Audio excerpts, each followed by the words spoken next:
Hello, and welcome to an Oath of the Gatewatch draft. We're about to see our first pack here. And, wow, we open a great one. Ailey. It's two colors, but it's a pretty strong effect, and I'm willing to kind of commit to black-white, which is one of the stronger archetypes. Now, we're passing Grasp of Darkness, which is black. Not ideal, but not too worried about it. And then we're also passing, I guess, a Reckless Hunter, Saddleback Lagak, and some other less exciting things. But this should be a strong way to start the draft. Now, we can't really know for certain it will be in black-white just by taking this first pick, but I'll certainly try to end up that way.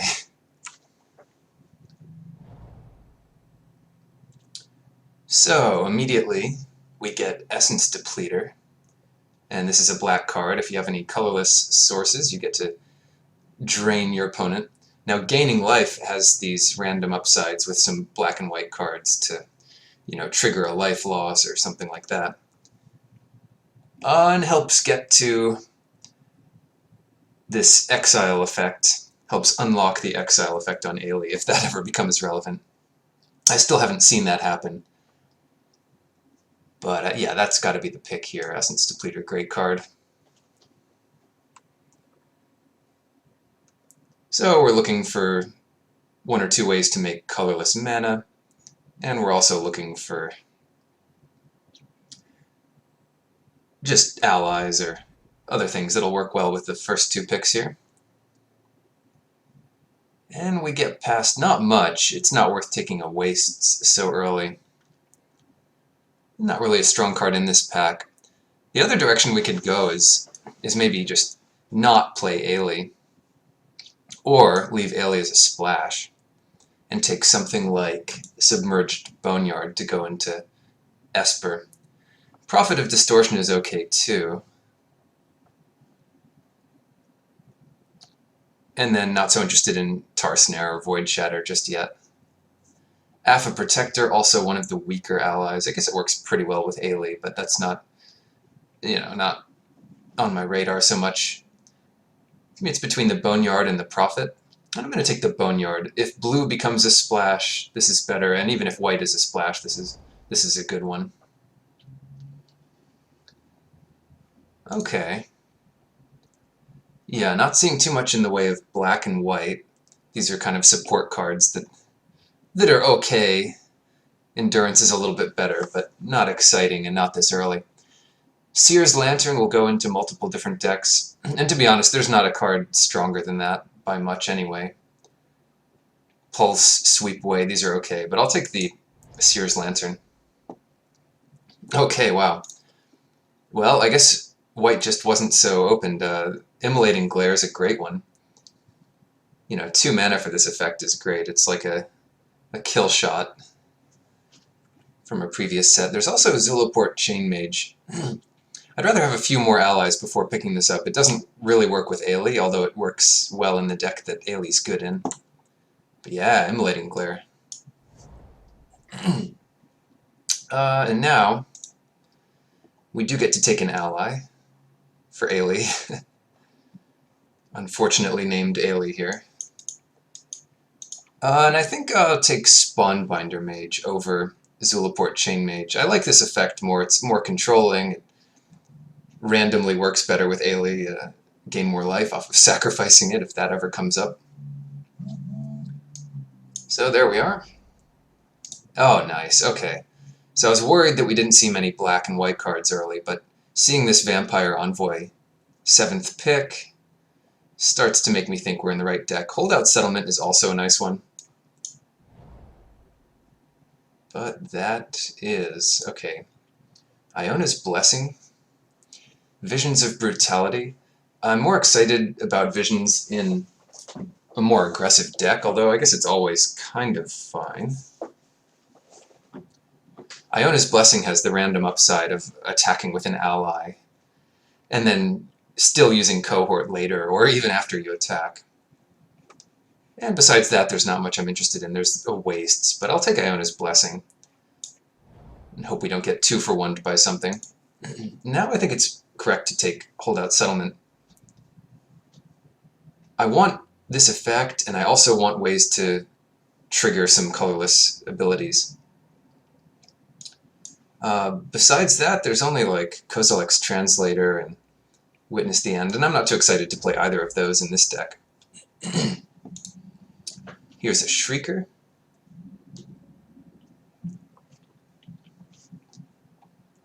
Yeah, I guess I'll take that. It's not insane. There's also Warden of Geometries, which might be good. I'll take the Shrieker. Maybe we do end up more aggressive. Here's Void Shatter. I do like this card. We're not shaping up to be heavy blue, certainly, so I'll just take the Waste and pass on a couple other cards. It's not a bad idea to just have one Waste laying around. Dazzling Reflection could be good. This might be a sideboard card, but it would be a great sideboard card against a large creature. Tar Snare, it's a fine card.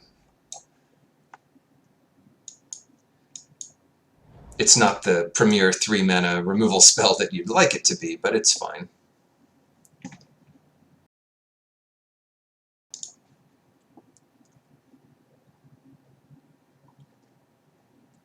So this is our first 15. And what do we get? What do we open? The rares and uncommons aren't great for us. There's a Zulaport Chain Mage. It's probably correct to take that. We did pick up this Submerged Boneyard, but there's nothing here that I'd really love to splash. We already have a Waste, so that's not really in contention. And Zulaport Chain Mage is pretty great.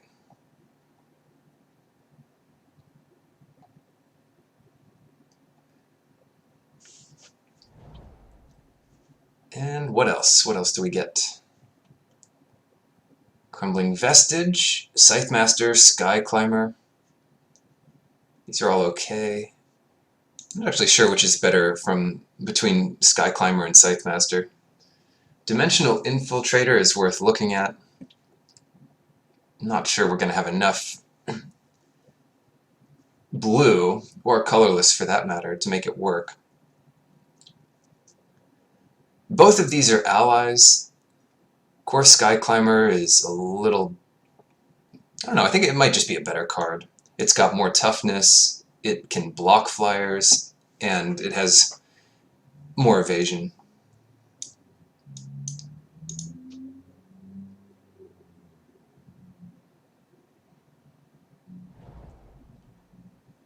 Alright, what now? Well, there's a couple cards here, nothing super exciting. Shoulder to Shoulder, Raptor, Chain Mage, and Dread Defiler. Dread Defiler is a little too expensive for what he does. He's not an exciting rare, game-winning rare. The Shoulder to Shoulder is pretty good. You know, our curve doesn't really support it yet, so I'm just going to take the Zulaport Chain Mage here and keep going with allies. Alright, along the same line, it might be right to take Makindi Aeronaut here. I'm also looking at Meandering River in case we want an easier way to splash blue, but we don't have anything for that yet. There's also Hedron Crawler, which could be okay, but I'll take the Aeronaut. We need more 2-drops that have an effect. Ooh, alright. So there's 2 good uncommons for our colors, the Allied Reinforcements and also Step Glider. Now, without too many ways of generating 1/1 counters, the Step Glider gets a little worse. It's still a 2/4 Flying Vigilance, which is pretty good. As it stands, I'll take Allied Reinforcements. Ooh, Reflector Mage might be a good enough reason to splash blue. Maybe if that white-blue land wheels, we can grab that up. And nothing else here is so good. I mean, Flying Tendrils might be okay. Looking at our toughnesses, maybe Flying Tendrils is better.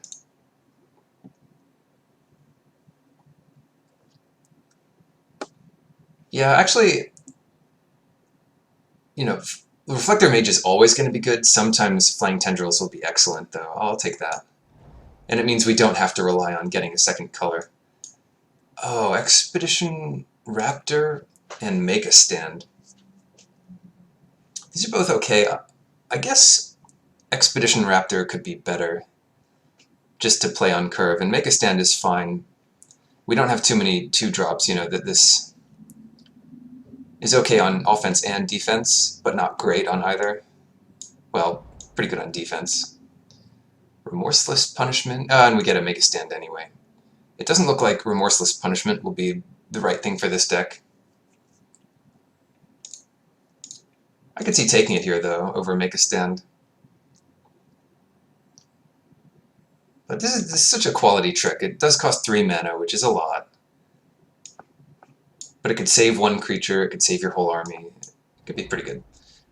Next, take another waste. There's nothing exciting here for us, anyway. Bonds, yeah, not getting much. Maw of Kozilek might be annoying. Pulse, negate, crab.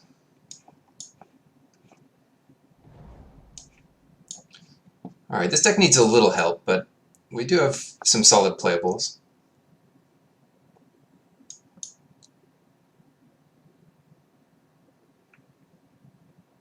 Glad we took the Aeronaut, since we were looking for more 2-drops. Could put Tendrils in the sideboard for now. The rest of the 3-drops look pretty good. I guess Kozilek's Shrieker is not as good without another couple sources of colorless mana. Ooh, Bloodbond Vampire. I like this a lot, with just a couple ways to gain life. Vampire Envoy, Essence Depleter, and even Ailey, where it combos well with it. The Nightwatch is another strong one. We might be able to wheel Entangler's Fissure, Nightwatch, Sentinel, or something, so I'll take this. High upside.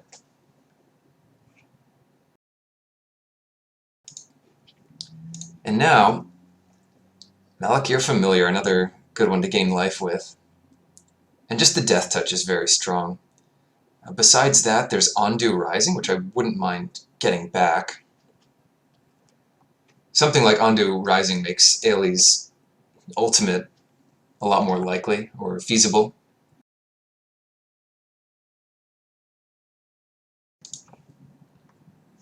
But yeah, that's going to be a bat.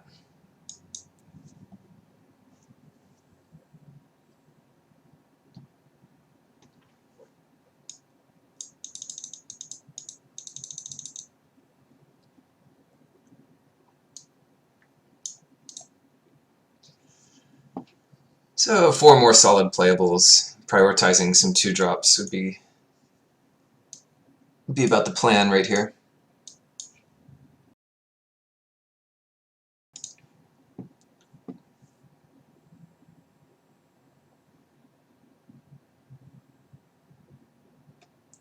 This deck is kind of trying to win a board stall.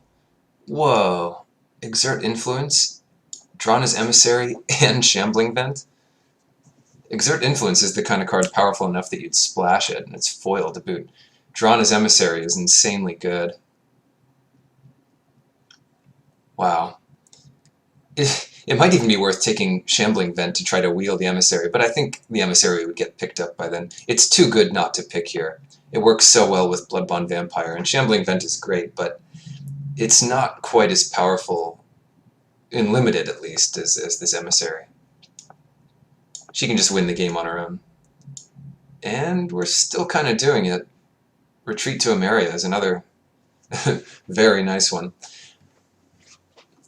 It's a little worse than it was in battle for Zendikar with all the rally triggers, but it's still great. Could even do some work with Make a Stand. Hope to pick up a Colostria healer if that kind of thing could happen. And getting past these couple cards makes that more likely if one was opened. Fortified Rampart, yeah, that's about what we want here. Another Malakir familiar. Well, this is starting to look pretty good. Continuing to look pretty good, even. Yeah, maybe one more card. We might not want to bother with Iona's Blessing.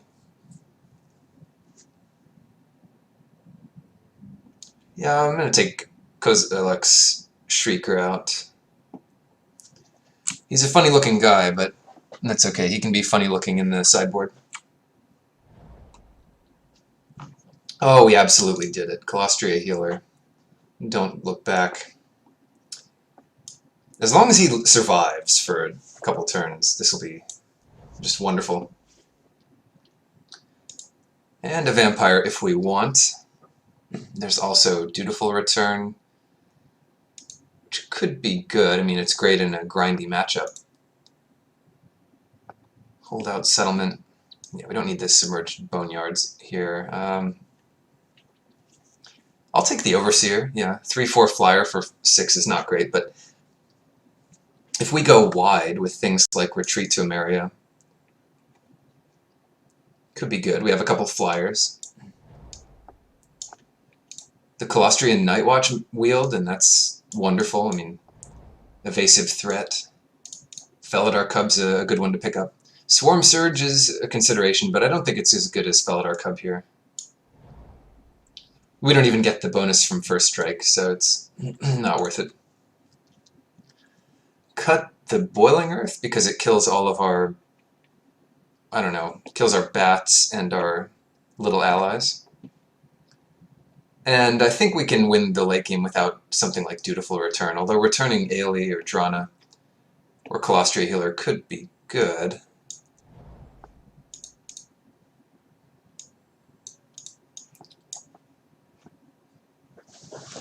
That could be good, but a lot of times when your creatures get removed, not in combat, it's because they got exiled anyway.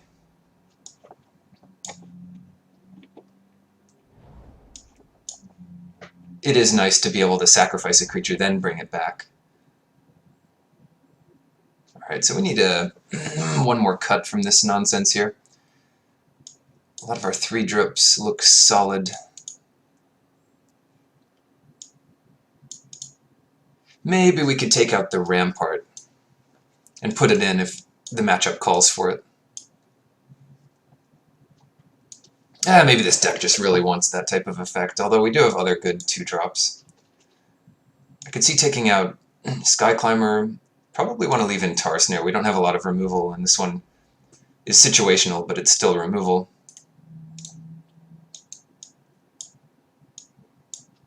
Alright. So how does this deck look? Yeah, I could see taking out Sky Climber. I'd like to keep in the 4-drops, the 5-drops, even Ghoul Draws. I'd like to keep. Make a Stand could come out. Possibly Felidar Cub. I might cut one of Felidar Cub and Fortified Rampart. Gotta keep all these. Seer's Lantern is great. Yeah, Felidar Cub could be pretty good.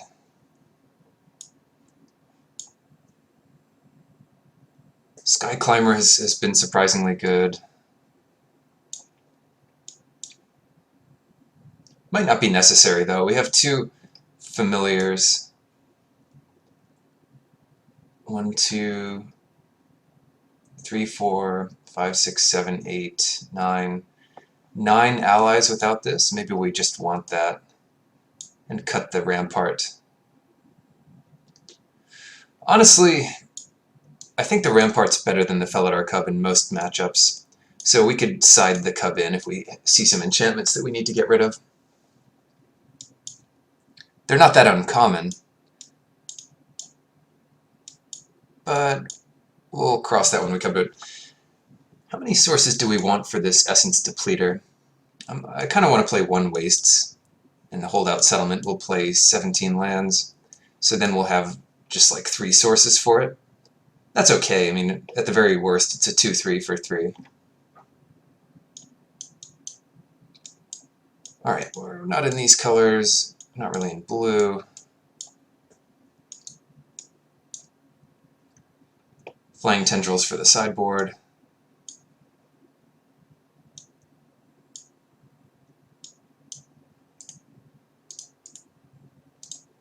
Yeah, a lot of close decisions.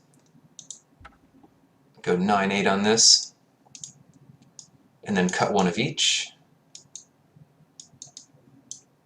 for a waste and a holdout settlement. Not sure how correct it is to play waste there, but I believe the mana will be good enough, and getting to that extra activation of Essence Depleter is kind of worth it. Could certainly be worth it. Okay, this looks like a pretty fun deck, so I'll see you guys for round 1.